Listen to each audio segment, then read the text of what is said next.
As citizens of the United States, we are entitled to certain rights.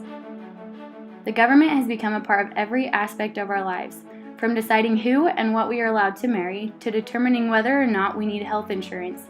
Forcing Americans to buy health insurance because it is in our best interest takes away the right to not have health insurance. As Americans, we all need to know the stipulations of the Affordable Care Act, how it was created, and its effects. The Affordable Care Act, or the ACA, is pure in purpose, but as we have seen the act put into practice, it is not feasible and needs adjustment. The ACA was signed in 2010 and put into law in 2012. Previous to that, the U.S. government provided healthcare through Medicare and Medicaid. Medicaid is for those with low income, people with severe disabilities, and others, while Medicare is for people who are 65 and older. These were expanded when the ACA began and now covers around 63.7 million people. If you have your own insurance plan, either privately or through your employer, things will remain largely unchanged. But anyone not insured is required to get health insurance. If not, they pay a fine, either 2.5% of household income or $695 for an adult. This number has been increasing incrementally to this point to help with the adjustment of forcing people to be insured.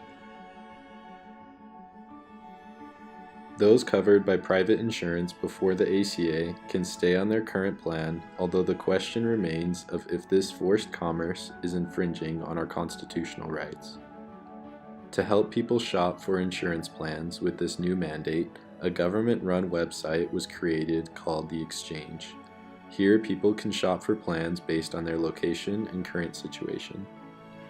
When the Obama administration was coming up with the legislation for the Affordable Care Act, a lot of promises were being made that were intended to affect the citizens of the United States positively.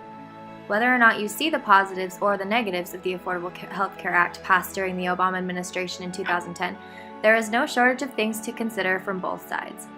There are many pluses to this issue, however, despite the negatives. We can definitely see many good things happening in the area of women's health care in particular. Women's health issues took a turn in the right direction with the passage of the ACA. Now, thanks to the ACA, contraception options like the birth control pill are available to women at little to no cost at all. In addition to that, women now have a wider variety of options for health care providers that had been lacking in the past. It is now easier for single women to obtain health care coverage, which used to be more difficult.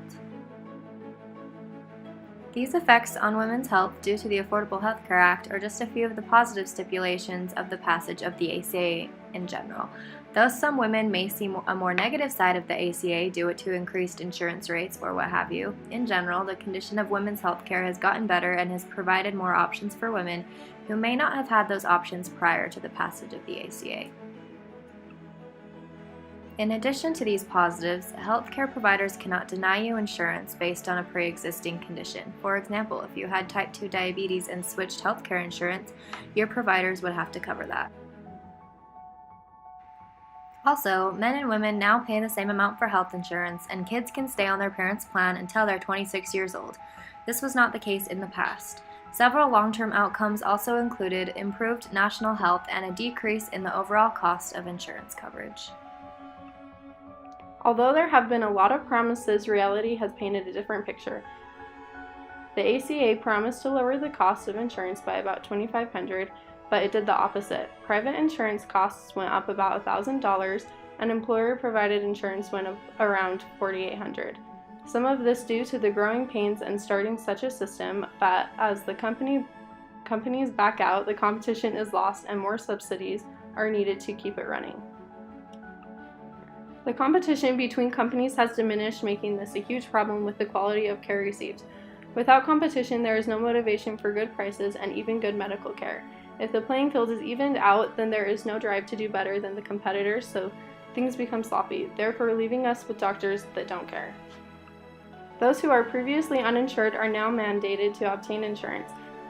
Small businesses are required by the ACA to pay for all their employees' health coverage from the money they make as a business. This sucks all the money they make down the drain towards paying for their employer's insurance. Of course, they are not required to take this route. The penalty for choosing not to provide insurance is a fine of $188 a month per person in the company. Many choose to go through what the government offers. This has caused enormous losses for insurance companies who have made their services available through the government-run marketplace for healthcare plans. Many insurance companies chose to back out of that service and increase premiums going up into 2017 to make up for the losses. 2017 is also the final year that insurance companies can be refunded for the large cost of these high-risk customers. Transparency is another problem in the current healthcare system. The reason being that the prices of different prescription drugs and treatments makes it easier for items to be overpriced.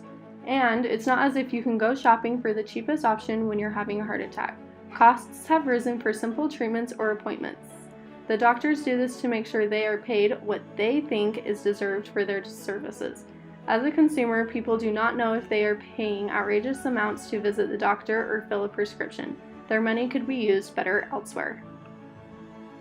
There are many good aspects to the ACA because it helps many people, but while helping so many, it is actually hurting more than before. The ACA has put a crutch on the middle class while it has really helped the lower class. So who deserves it? Isn't it our right to be helped when in need? We believe that the ACA was well-intentioned, but has unfortunately had too many negative stipulations for the majority of Americans.